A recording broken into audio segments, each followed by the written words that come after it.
A very good afternoon to all the stars who are shining in this afternoon. Books are magical creatures. They take you higher into the clouds, make you invisible, and erases you from this physical world until you finish the last page of your book. Here is gathered now for the third meeting of the Bibliophile Club. Prayer brings meaning.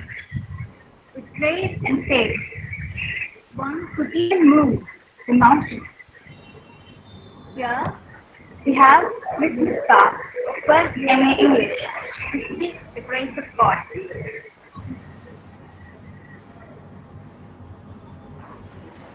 Let us bow our heads and invoke God's presence. Dear God, we thank you for guiding us up to this point of time. Thank you for helping us to arrange this meeting. We surrender ourselves in your loving arms. Lord, bless each and everyone who are involved in this meeting. Bless the resource person with wisdom and guide him with every word that comes out of his mouth. Hold our hands and lead us through every single minute of this event. Make this meeting a blessing to all the participants. Let your presence be with us from the beginning to the end, and make this event a fruitful one. Amen.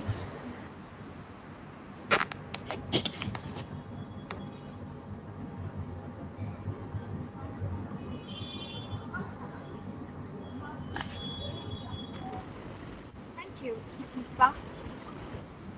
True happiness is smiling from the heart. Welcoming tickles the heart to bring about a smile. Mr. Andrew from First MA English is here to address us with his welcome.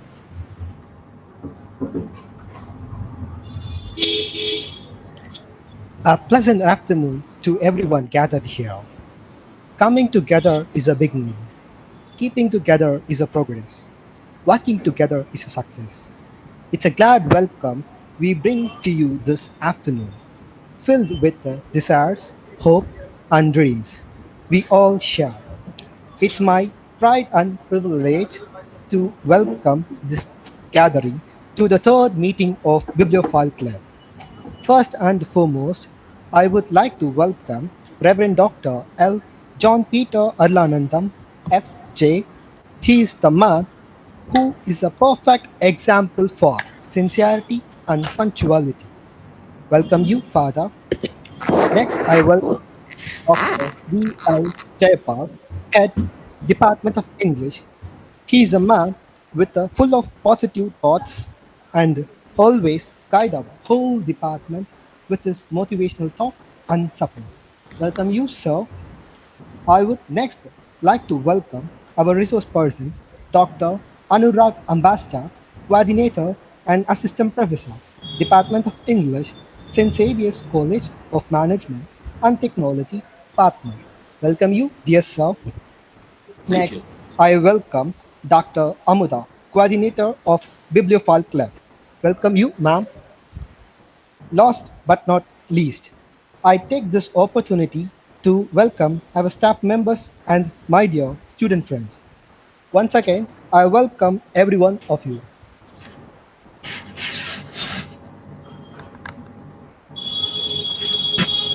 Thank you, Mr. Andrew.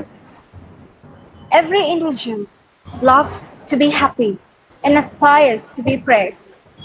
Not all could spread that happiness and praise people. It takes great courage and inspiration to do so. Now, I request Reverend Dr. L. John Peter Arulanandam, S.J., Vice Principal, Shift 1, St. Joseph's College, Trichy, to felicitate us.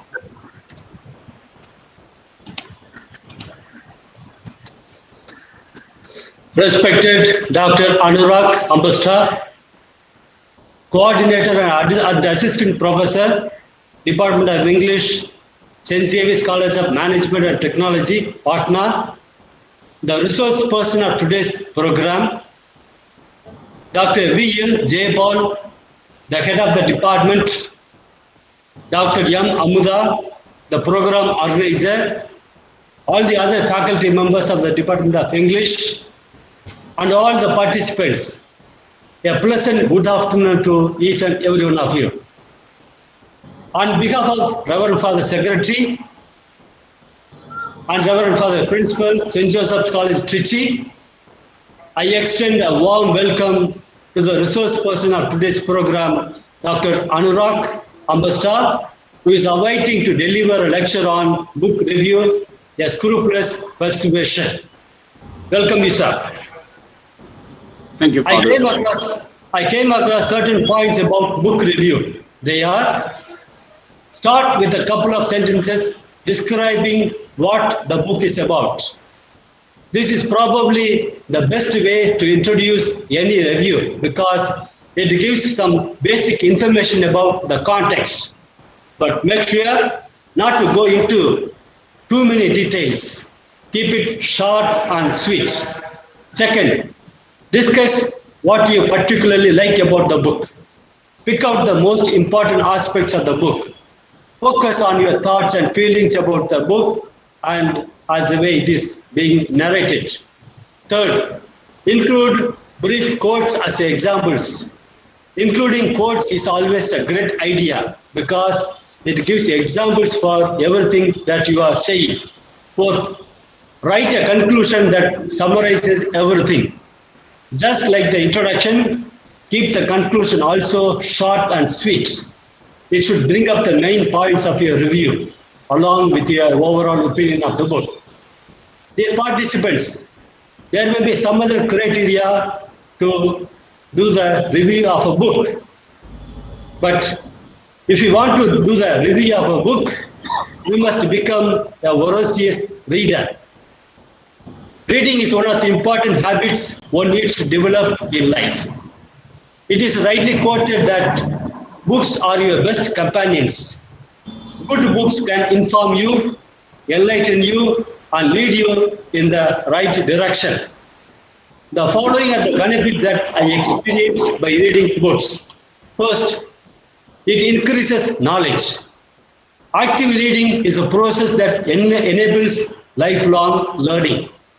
Books enable us to have a glimpse into cultures, traditions, arts, history, geography, health, psychology, and several other subjects and aspects of life.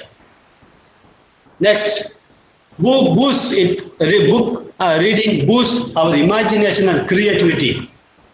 Reading takes you to the world of imagination and enhances our creativity. Reading helps us explore life from different perspectives. While reading books, we are building new and creative thoughts, images, and opinions in our minds. It makes us think creatively, fantasize, and use our imagination. Next, it improves communication.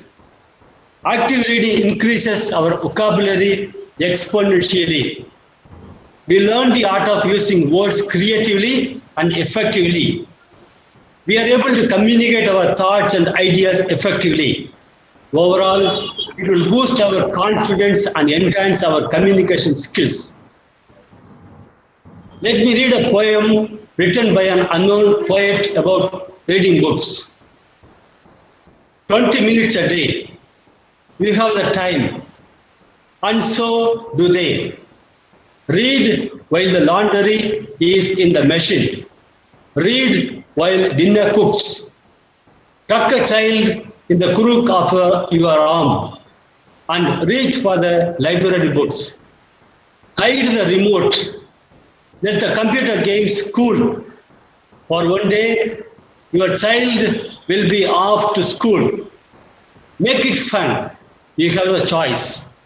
Let them hear their first tales in the sound of your voice. Read in the morning, Read over noon.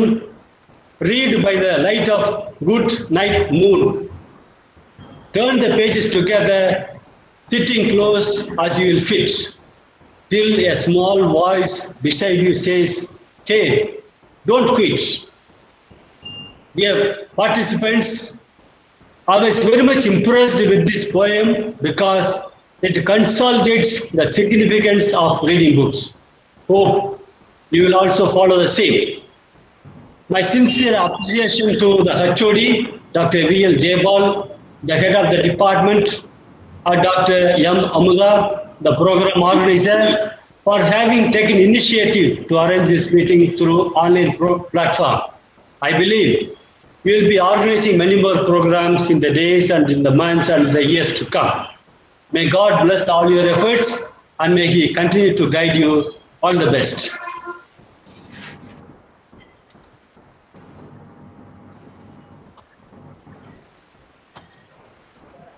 Thank you, Father, for your joyful words of felicitation.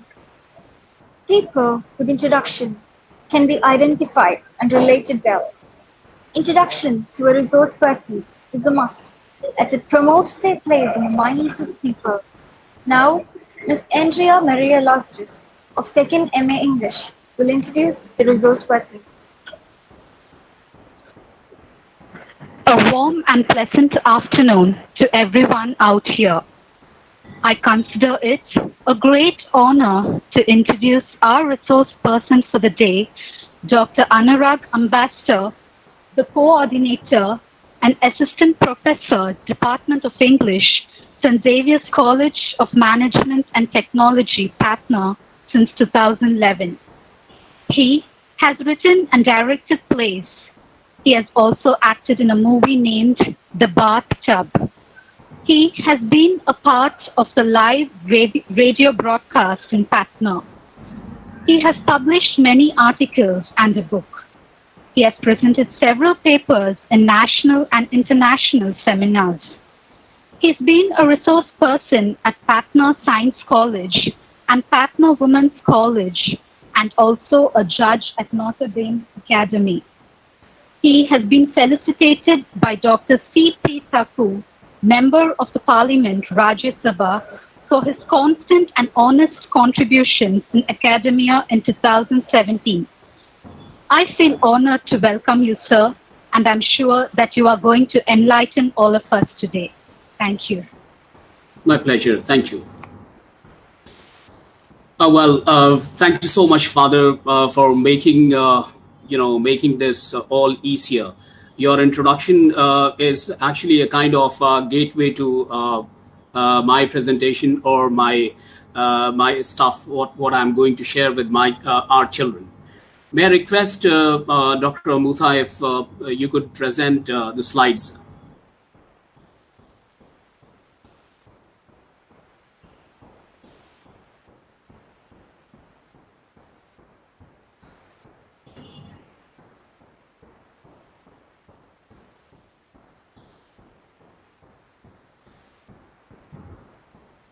Dr. Amutha, could you please share the slides?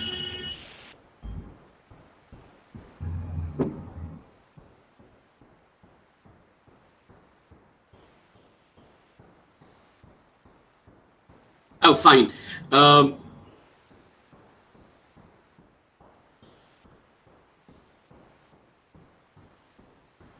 Fine. We'll go to the next slide where I talk about something. There is a question. Why do I call it scrupulous persuasion? Now, before I get into this, let me wish you a very good afternoon. Good afternoon, ladies and gentlemen. It really feels like meeting someone very close to me.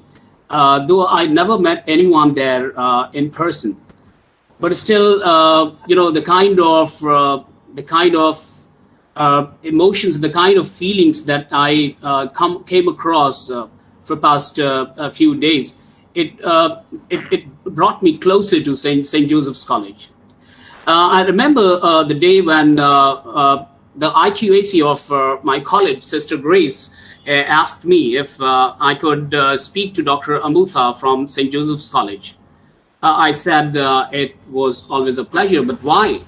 And in no time, she just dialed Dr. Amutha, and to my surprise, it was an invite to give a talk on how to do a book review.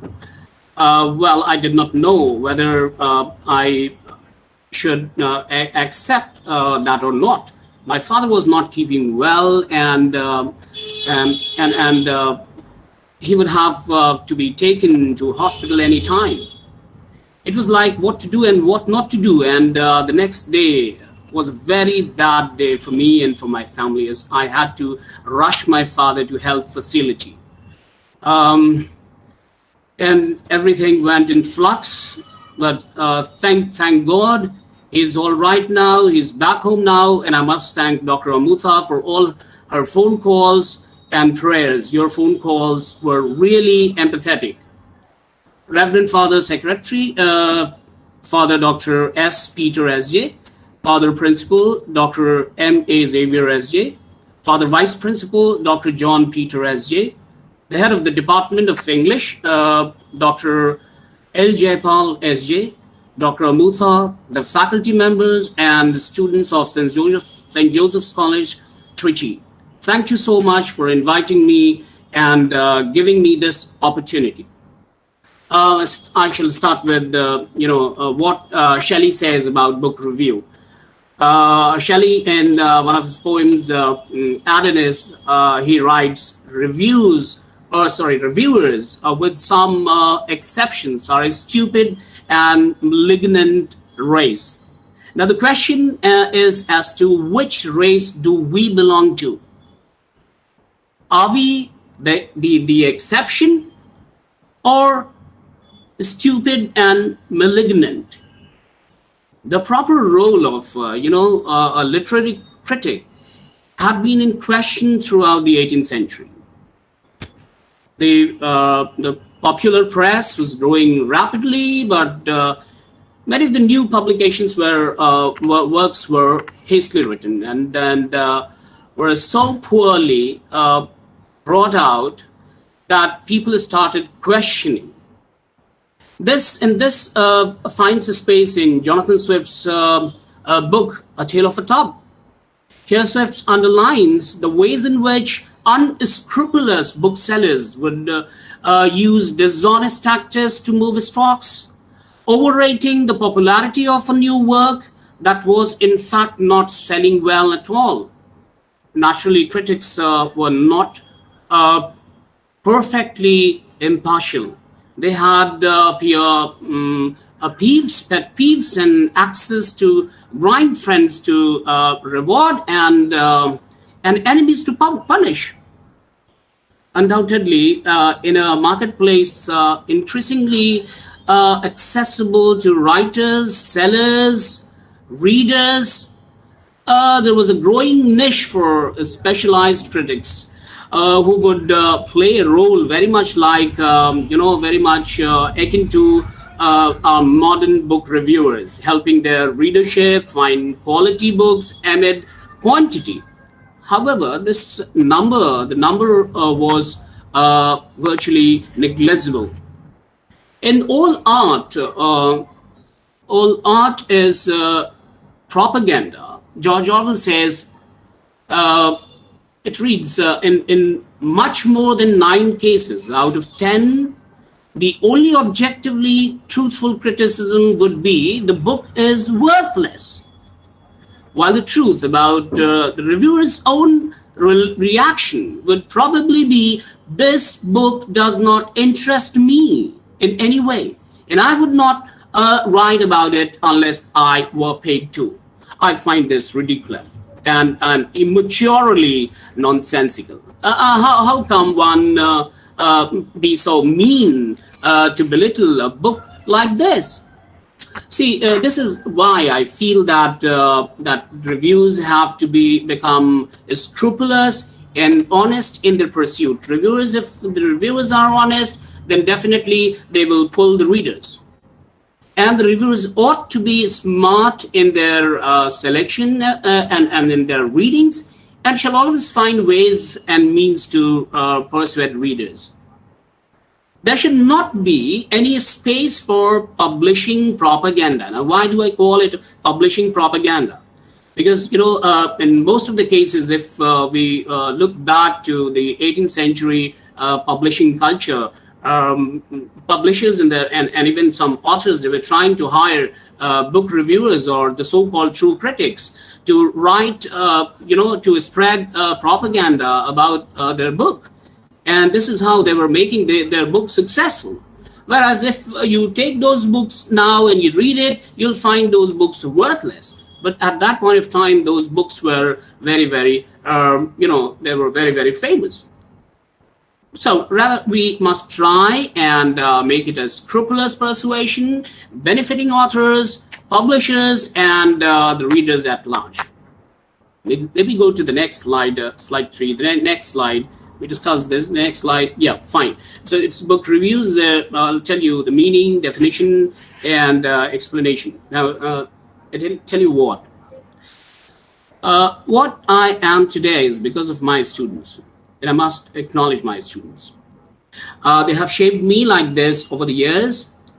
It is because of questions in classroom discussions that I could easily differentiate between literary criticism and book review. Now, these are two different things. But we tend to misunderstand these two things, these two different concepts. Literary criticism and book review are two different things, altogether two different things.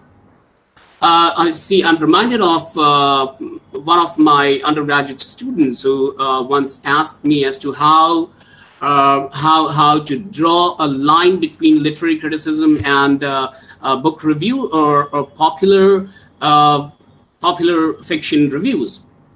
Let me tell you, literary criticism sounds very snobbish, and it is cumbersome as well.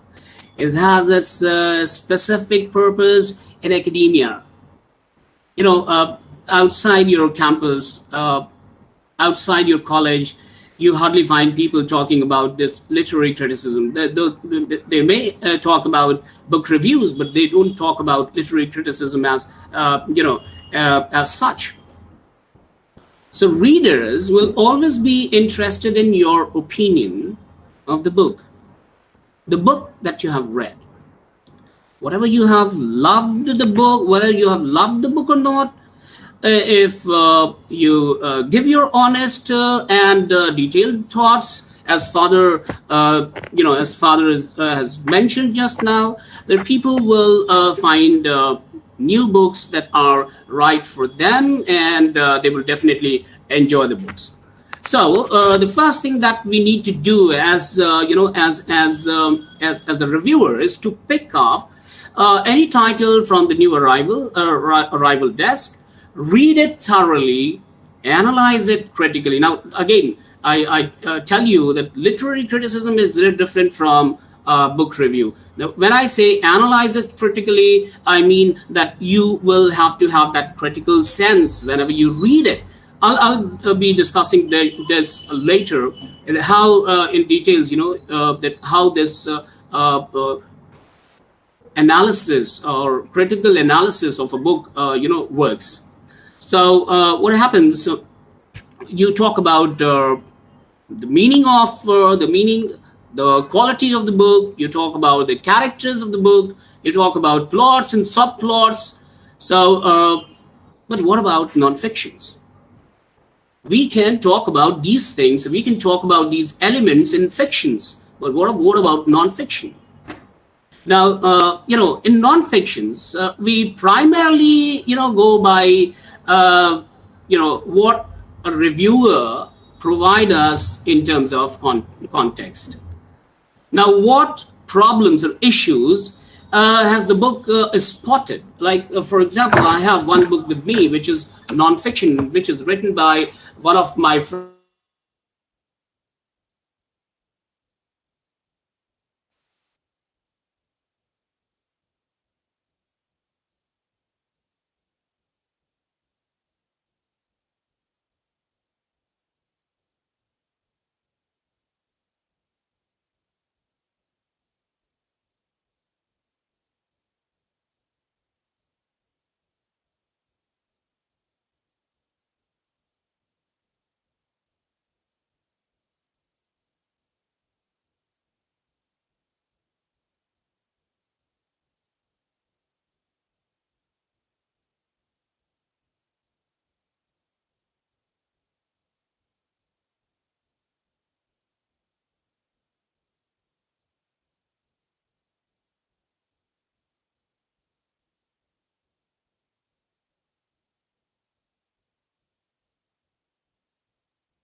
Sir, Can you hear continue, me? sir. Okay, Yes, fine. yes. Right. Continue. So we will talk about these three different types of book reviews. But before I talk about traders' reviews or expert readers' review, I would like to talk about expert reviews and how this works. Now, when you buy a book, for example, let me talk about this. This is by Salman Rushdie. It's Shalimar and the Clown. When I buy a book, what do? Whenever I buy a book, I actually try to. Can you hear me? Yes, we hear you, sir. Okay, fine. So when I buy a book, I actually try to go by what the blurb reads. Now this blurb becomes very, very important because here you find experts' review. If I could read out something from here, it's from Observer. The Observer writes for this that Rushdie's most engaging book since Midnight's Children. This is what Observer talks about this Shalimar the Clown.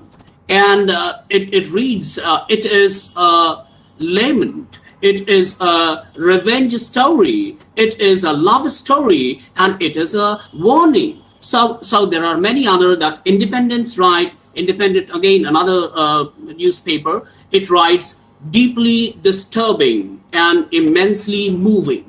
An executive broken thing of pain and beauty. So this is what we do. Whenever we buy a book, we pick it up and then we go by what the blurb says.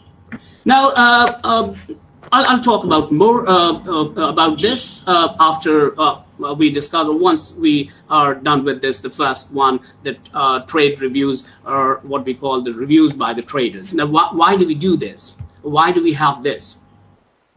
The reviews are for publishers and publishing industries. Now, this one, if this is, for trading purpose. Now, who writes this review? I cannot write this review unless I'm hired by some publisher or unless I'm hired by some publishing industry. I cannot write this. Now, what happens and how this works?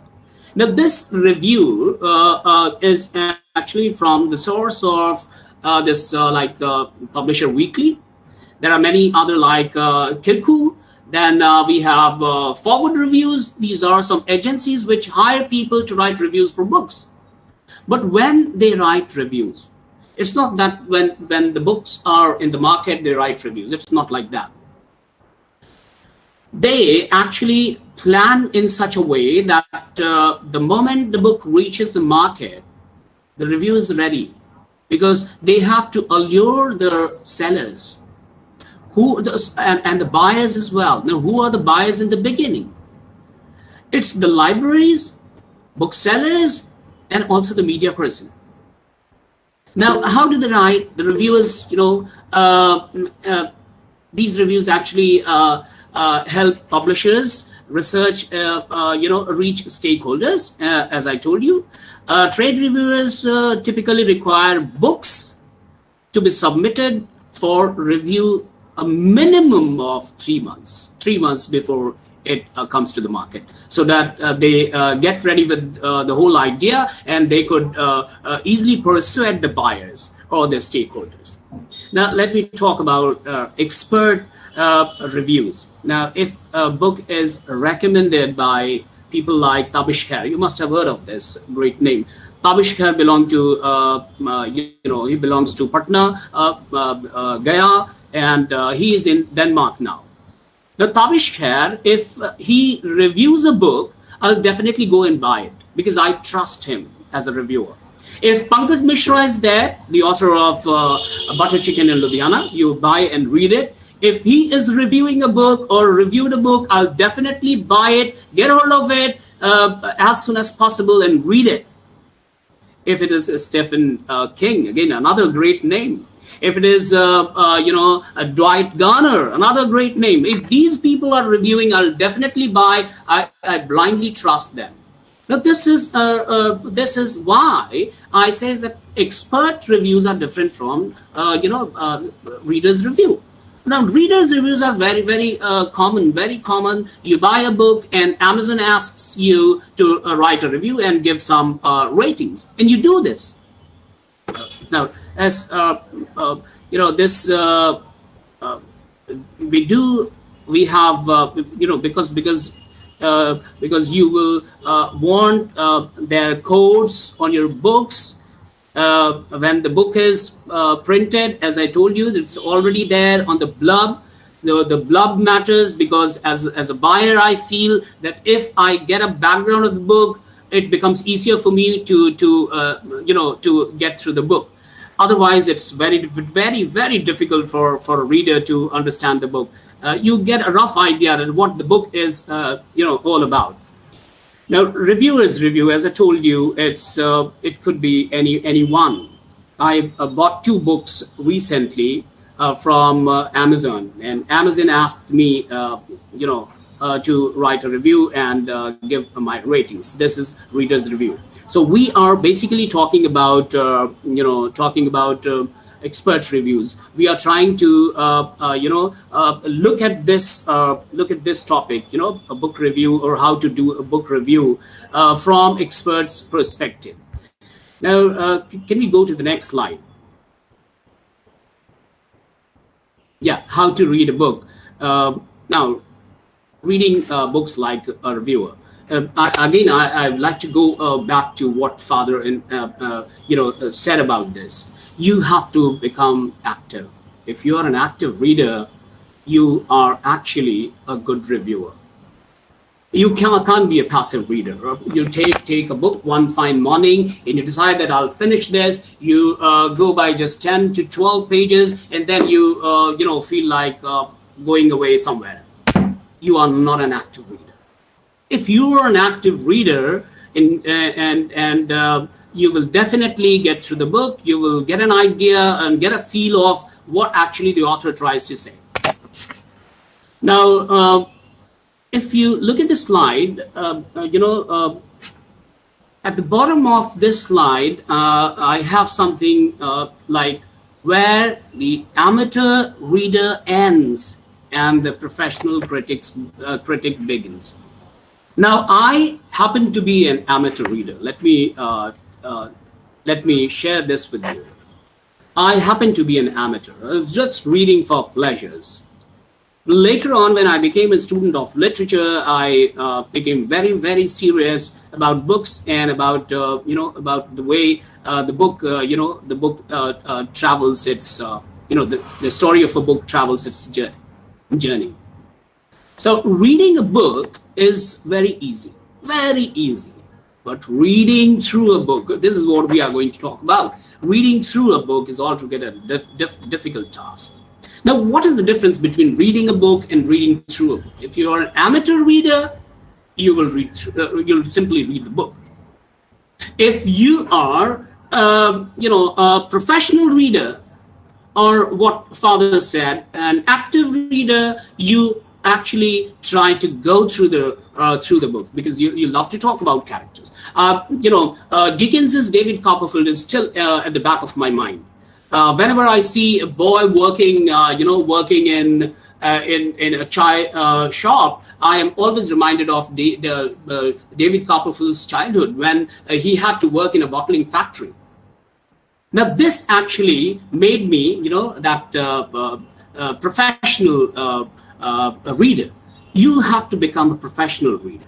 Try to read a book through different angles so that you could get each and everything there. Now, how one becomes an active reader or a professional reviewer, it cannot be there overnight. It takes time. Over the years, you keep on reading, and gradually you'll find that you become an avid reader, and then it happens that you try and compare stories with other stories, and then this is how you develop a critical sense. So there is a big difference between an amateur reader and a professional reader. It's all up to you what you want to be. So why are we all here? It's because of our professional approach towards reading. We cannot pick up a book and read like anything, rather than we read with a purpose, which is always, always different from that simple pleasure reading. Now, can we go to the next slide?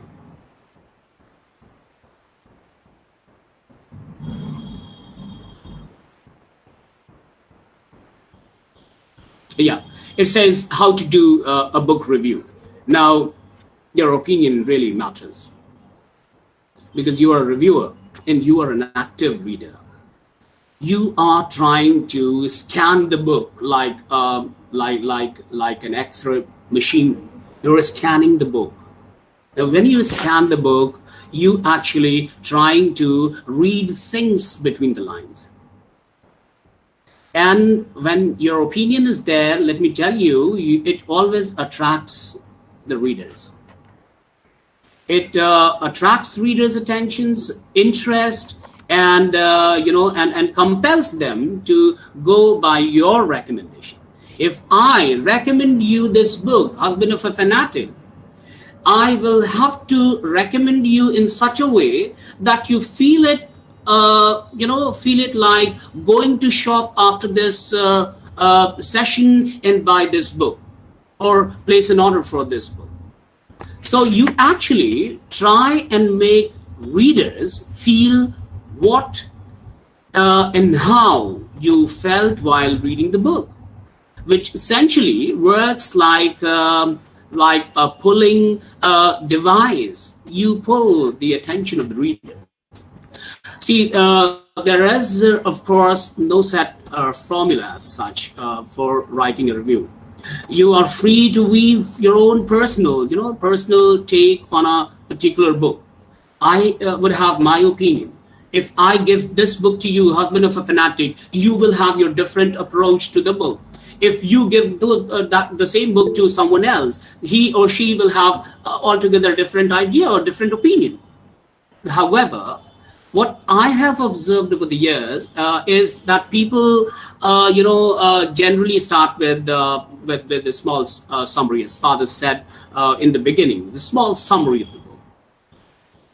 Now, in this summary, what do? We actually try to pick up the main idea of the author and try to evaluate the book critically.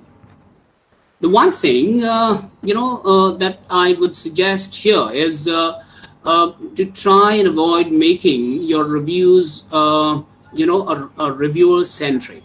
Now, what do I mean by this reviewer-centric? If I become I-centric, if I talk about my feeling, my emotions when I was reading a book, it's absolutely something which readers won't like.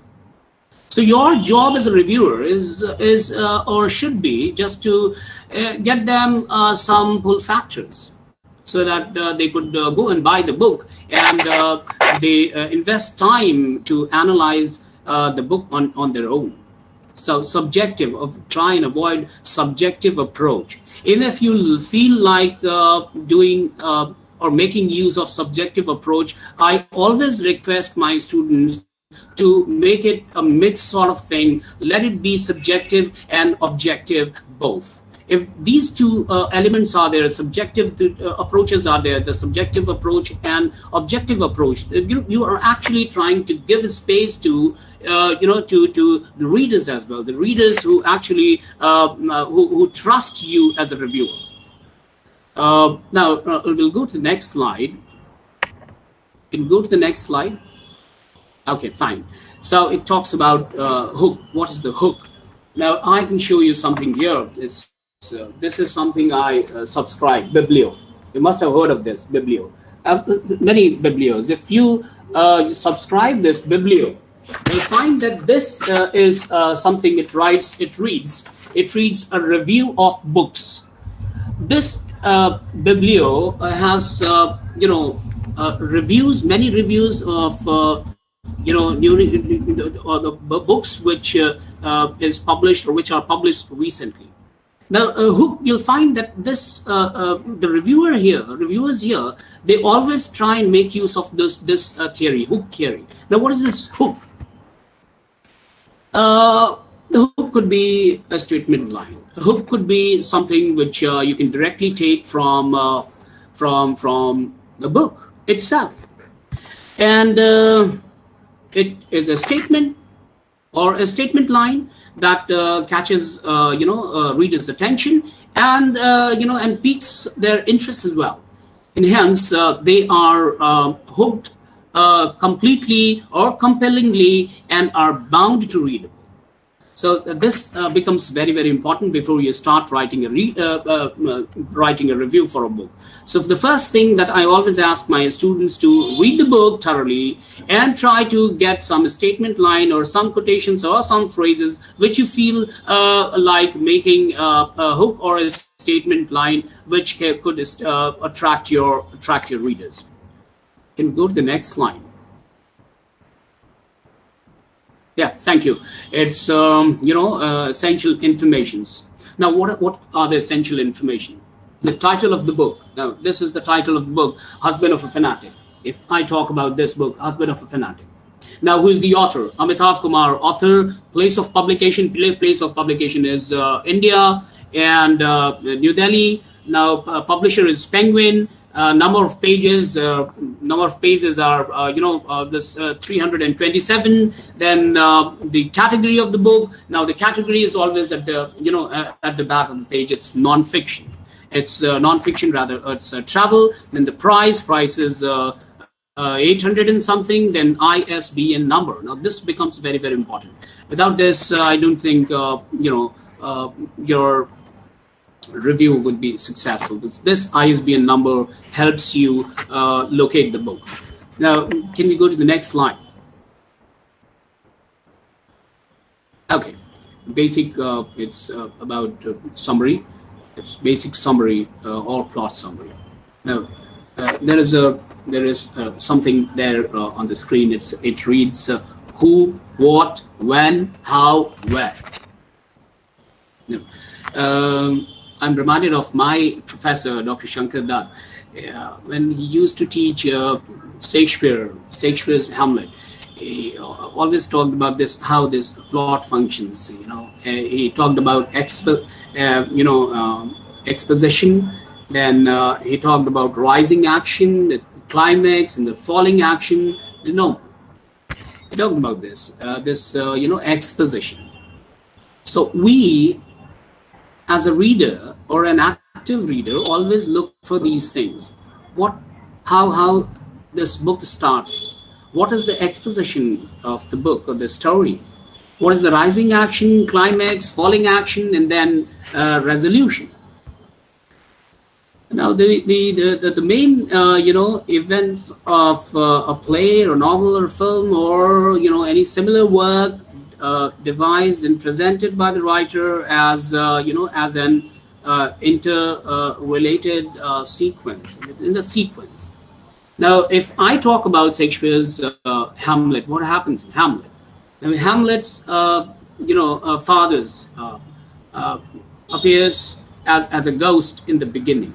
Now, this ghost actually appears in the beginning, and that too in the night. Look at this. Look at this. To tell people that how he was killed, and is looking for his own son to take revenge. Now, these are the things that connects the whole story. And when you know how to connect the story, you will definitely become a great reviewer. Now, reviewing fiction is different from reviewing non-fiction work. Now, fiction tells you stories, right? And how do we look at the story? We'll look at the story through, through the eyes of characters. Now, how? Now, what happens when Hamlet comes to know about his uncle, who actually killed his father? Why? Because his uncle actually wanted to marry his mother. Now, this was something which troubled me when I read the book in the beginning. Then later on, what happened? I found it interesting as a reader, and if you ask me to write a review, let me tell you, I won't let my readers know that what actually happened to his father and who actually killed his father, because I'll leave this, as something as a surprise, so that people try to listen or try to buy the book and read the book on their own. Now, could be examples from Dickens as well. You read Dickens's novels, you read Harry Potter's, you read Salman Rushdie, you read any book.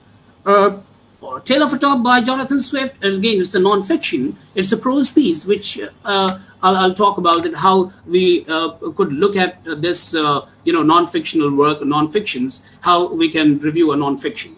So if we take up David Copperfield, what happens in David Copperfield? In the beginning of the novel, we have been informed, or we have been told by the narrator, that David is a posthumous child. Now, if I am to review this book, David Copperfield by Charles Dickens, I won't let people know the entire life of David Copperfield, because the way he suffered and the way he became successful and the way he married 2 to 3 different ladies, different girls, and how his life have always been, throughout his life he had been in crisis, or he has been in crisis. I won't let it let it bear to my readers. I will try and hide certain things so that it becomes something very strange for readers, that what is going to happen or what might have happened to the main character. So this is how we actually write a book. Write a review. We try to hide some certain things so that readers could buy a book and readers could read it on their own. Okay, so. Now the plot could be, it could compare like good and evil, good or bad, and dark and light. If you talk about Shakespeare's Macbeth, what happens? Fair is foul and foul is fair, the two opposite things. So this plot actually talks about the conflicting stance or the binary opposites. Okay, guys, so Barthes says that the author is dead. So let the readers find out what the book is about and how what the story is about. You have done your work. Forget about it. You are dead. You no longer exist. Let the reader decide what the book is about. Now it's their time, and as a reviewer, they can write. As a reader, they can write their reviews. As a reader, they can rate the book, whether 5 stars or 4 stars. All depends, up to them. Now, let me tell you that how we can review or do review for non-fictions. We do not have characters there. Even if there is some, the first person narrator, the second person narrator, we cannot consider them to be a narrator. Although in most of the cases, you'll find that in non-fiction, the author himself is the narrator. There is nothing like persona created. It's all the author. Now, non-fiction works, it's actually, you can provide an overview of the book, including, some quotations. You can help your readers understand that what the book is about. Then, you can provide your reaction to the book. You liked the book or you did not like the book. It's all up to you that how you want to approach that non-fiction work. You can describe was that reading interesting? Was that reading memorable one? Or did you find it entertaining, or you've got bored? It's all up to you. How did you feel about that non-fiction? Now, you can also respond to author's opinion. You can talk about things like whether you agree with his argument or not. If you do not agree with author's argument, you straight away tell people that you beg to be different from what the author has suggested or author has tried to argue in his book. So this is how we look at non-fictions. Can we go to the next slide? Okay, fine. It's praise and criticism is actually, critique, that critical appreciation. We have been doing critical appreciation for so many years. We are given passes by the university or the college, and then we are asked to go through it and critically evaluate it. Now, what is this critique or critical appreciation of the book? Now, this section, I think this slide, in fact, is most important part of, this is going to be most important part of your review.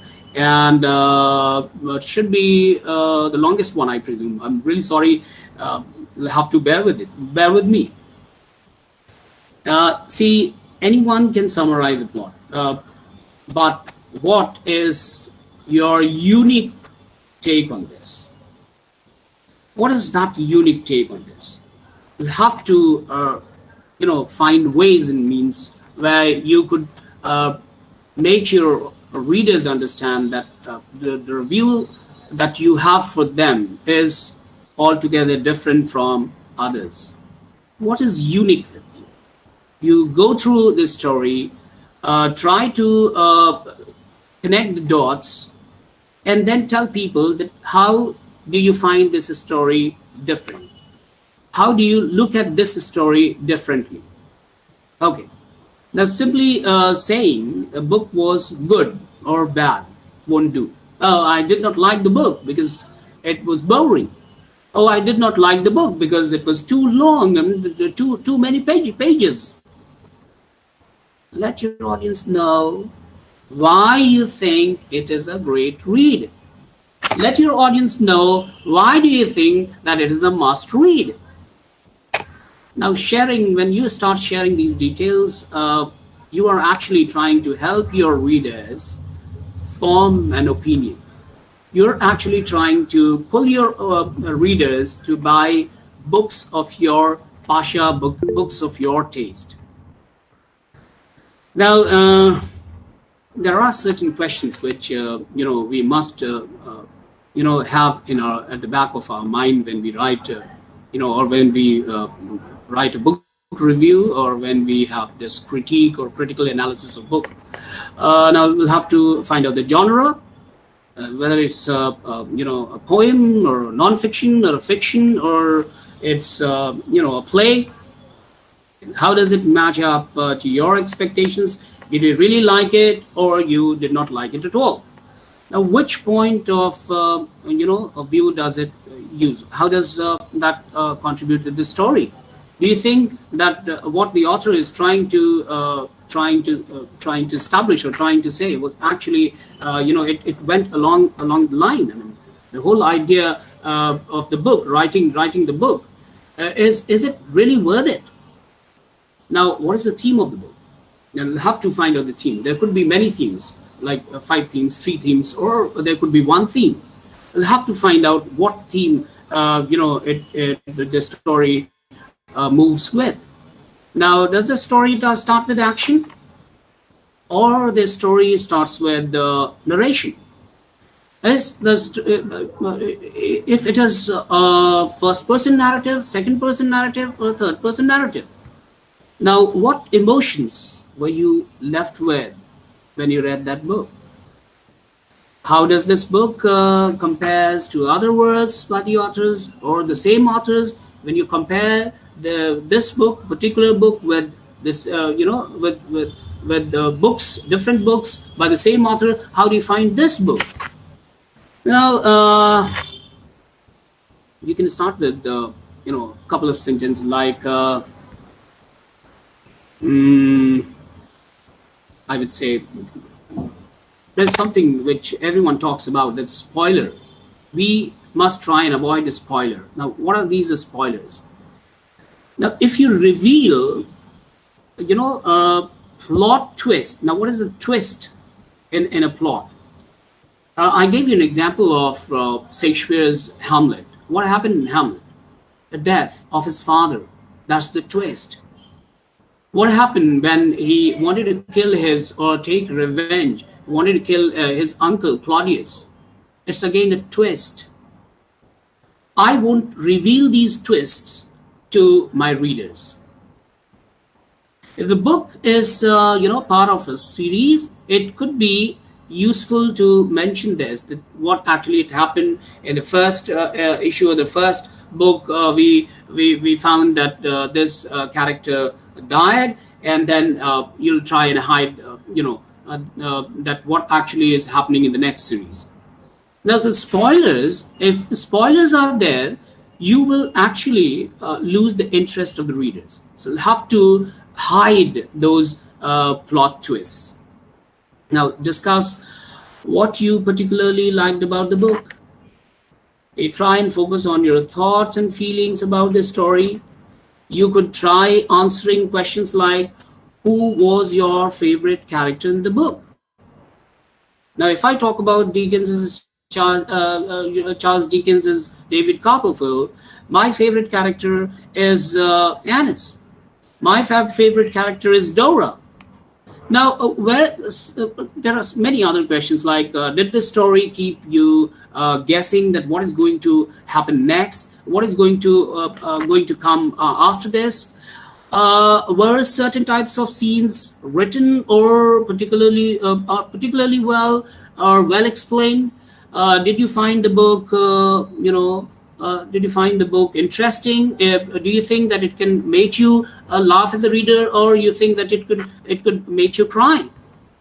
Now, mention anything that you feel that you dislike about the book. Like, did you wish the ending had been different from what you come across? Did you find it different to care about the main character? You feel that the main character, justice was not done to the main character. If you feel that the main character, why this main character had to suffer so much. So if you have different opinion, you please bring it before your author. Now, and then afterwards you have to round up, with your opinion. You just sum up, as Father said at the outset. You need to sum up the way you started. Started with your review. You need to sum up. Need to have a fairly well conclusion where the readers find themselves comfortable. So after this, you can always rate. As a reader, you can rate. As a reviewer, you can rate that what could be the rating. 5 stars, 4 stars, 3 stars. It depends. Okay, so now any question? We go to the next slide. Any question?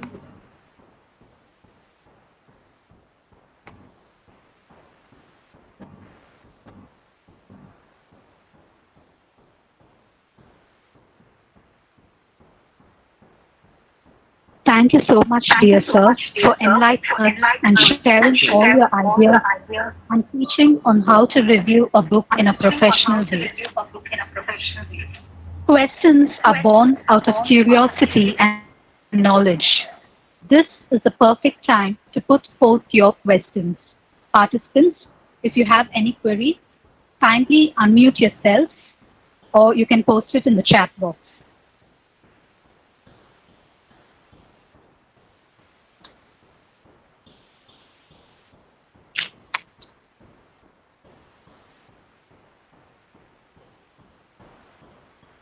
Excuse me, sir. Yes. So I have a question. Yeah, please. There are lots of people, especially in this age, where social media is often used as a platform to review as well as to publish whatever personal feelings are about any form of work, including books or movies.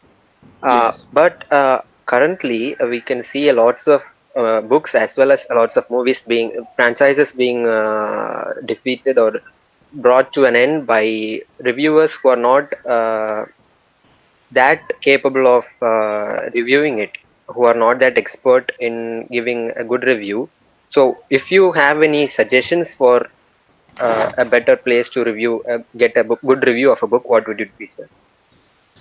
See, Amazon, is a platform where you buy books. So if you go by the reviews written over there, I think it's just for the purpose of that sale.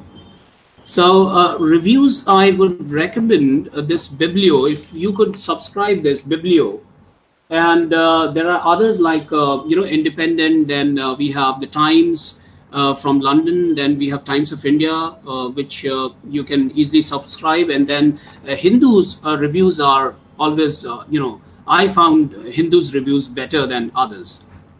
So I always recommend this Biblio. Biblio is something which I think you must buy or you must subscribe if you really want to become a reviewer. Thank you, sir. I have yet another question. Yes. You were suggesting us to read as if we are a reviewer critically. But if we read a book like a reviewer in a critical way, won't it take away the essence of what the author wants us to experience as reader? Okay, fine. So if you really look at a book from that perspective, if you talk about literal, liberal humanist, they won't love to talk about going to dissect, and you're going to do that we call it thorough reading, text centric, which actually kills that the flavor of the text.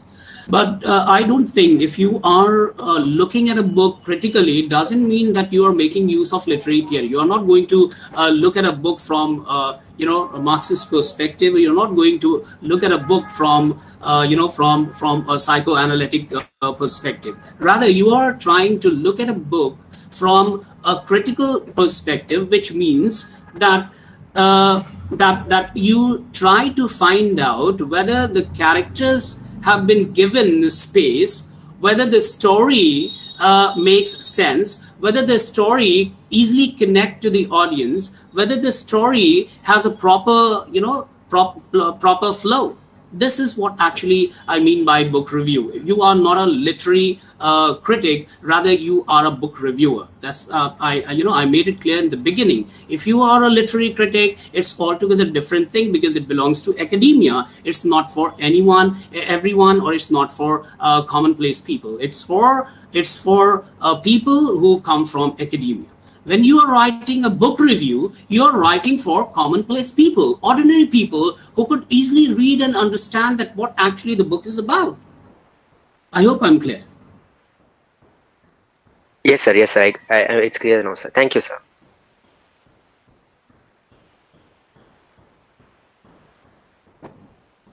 Yeah, any other question?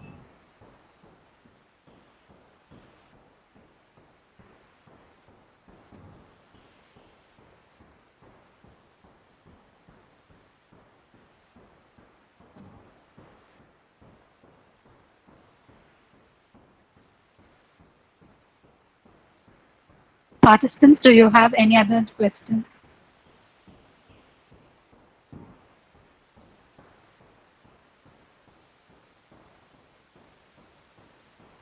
Yeah, Dr. Jain.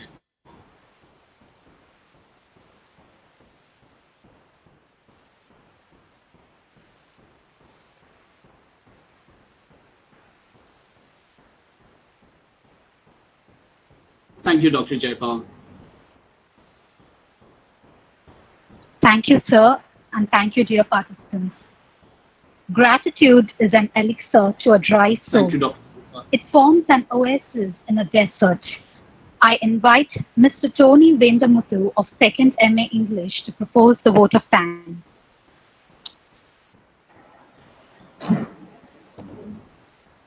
The essence of all beautiful art and all great art is gratitude. Indeed, I feel honored to express the vote of thanks at the end of this meeting. First and foremost, I would like to thank the Lord Almighty for showering us with His blessings and making this event a successful one. Next, I would like to extend my thanks to Reverend Father, Vice Principal, Dr. L. John Peter Arulanandam, who has graced this meeting with his presence. On behalf of everyone who have gathered here, I would also like to extend a hearty thanks to our dignified resource person, Dr. Anurag Ambasta, St. Xavier's College of Management and Technology, Patna, who has spared his valuable time with us. He is an exemplary person from whom we have a lot to learn. We feel grateful to you, sir, for giving us vivid and lucid details on how to review a book. Thank you, sir, for enlightening us with your fascinating ideas. I would also like to thank our HOD Dr. J. Paul for his constant support and guidance in organizing this virtual meeting. Thank you, sir, for assisting and encouraging all of us. Also, we would like to extend a special thanks to Dr. Amutha for organizing this meeting. I extend a wholehearted thanks to all the professors of our department whose hard work and dedication have made this virtual meeting a grand success. Last but not least, I would like to thank all the participants for their patient listening and active participation in this meeting. Once again, I thank each and everyone who have gathered at this occasion. Thank you all. Thank you, Mr. Tony. Dear participants, you are asked to fill the attendance form that is posted in the chat box. I repeat, you are all asked to fill the attendance form that is posted in the chat box. Excuse me? Keep on reading books till we meet in the next meeting of the Bibliophile Club. Signing off, Andrea Lazarus of 2nd MA English. Happy reading. Thank you. Excuse me, I think the chief just wants to speak. He has raised his hands. Yes, sir. Yeah, may I take leave of you if Dr. Jaipal, I just wanted to know if I could take leave of you. Yes, sir. Thanks a lot, sir. Once again, thank you for accepting our invitation and making this event. Yeah. Thank you so much. Thank you so much. Thank you, sir. Thank you.